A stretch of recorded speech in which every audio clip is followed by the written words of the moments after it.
Hello, YouTubers. Let us begin our unit on the classical Greeks and Romans with the first four vocab words. Today we are going to look at Cyrus the Great, who was not a Greek or a Roman, he was a Persian. Then we're going to look at the city-state, which was the characteristic Greek political organization. And then we'll go to Pericles, who was a prominent Greek political leader, and then we will finish with the Peloponnesian Wars, which kind of ended Greek unity. Okay, enough of this guy, and let's go. First, let's talk about Cyrus the Great. Cyrus the Great was not a Greek or Roman. He was Persian. He was the first Persian emperor. He was a guy who united the Persian Empire. The Persian Empire was what was in the Mesopotamian region, the Babylonian area. In fact, Cyrus the Great conquered the Neo-Babylonians, the Lydians, and the Medes, and formed this great Persian Empire. So what? What about the Persian Empire? Well, it's kind of an underrated empire, and one that doesn't get a whole lot of airtime in the history books. But the Persian Empire was kind of advanced for its time, and Cyrus the Great made it that way. He was not a brutal, controlling leader. He was more of a tolerant and peace-loving leader. He was searching for a way to find the greatest good for the greatest amount of people in his empire. So he's known as kind of the first human rights, I don't know if activist is the right word, but he was concerned with human rights and made that kind of a central issue to his rule. So he allowed for people to have religious freedom within his empire.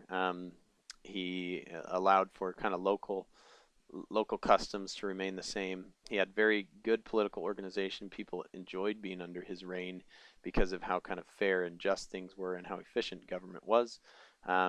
Tax money went to public buildings and works, and he created a postal service. Just a lot of stuff that was really kind of ahead of its time. The Persian Empire lasted a while, and they gained fame for attempting later, not under Cyrus the Great, for attempting to conquer the Greeks under Xerxes, who ultimately failed, and then later the Persian Empire was destroyed by Alexander the Great as he came in and kind of took over that area along with most of the rest of the known Western world at the time. So that was the end of them, but nonetheless kind of an interesting and influential person in history. The second word is the city-state. The city-state is kind of the characteristic political form that developed in classical Greece. So Greece was a united culture. The people of Greece had linguistic unity and for the most part cultural unity, and they shared very much as a people, but they were divided into city-states, independently run city-states with either a king in charge or a tyrant or a group at the top, kind of an aristocratic leadership structure where the elite were ruling, but each different city-state had its own characteristics. So, for instance, the two most famous were Athens and Sparta. Athens being well known for its kind of political history and political philosophies, and Sparta being well known mostly for its military and warrior culture, which was both respected and hated by other Greeks just because of their all-around kind of amazing and fierce military demeanor. So the city-state worked well for the Greeks. They were able to kind of bind together when things got rough, and they were able to kind of compete with one another on friendly terms. They got together for the Olympics and shared the same, like I said, customs, religion, and language. And so this was the political structure of classical Greece. The next one was Pericles. Pericles was one of the kind of the most famous Athenian and indeed Greek political thinkers.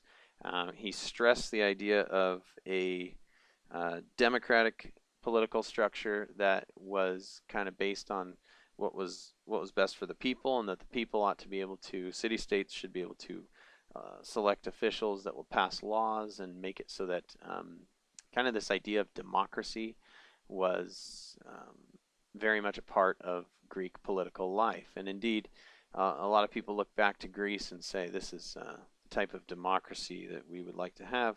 although Greek democracy was really kind of an elitist form of democracy, because the only people who could participate were, for the most part, men who had money. And so it was not perfect, but Pericles is kind of the founder of a lot of these ideas. So uh, the next word is the Peloponnesian Wars, and this is eventually what kind of tore the Greek peninsula apart. So the Greeks were very well, for the most part, united when it came to defending the Greek peninsula against the Persians.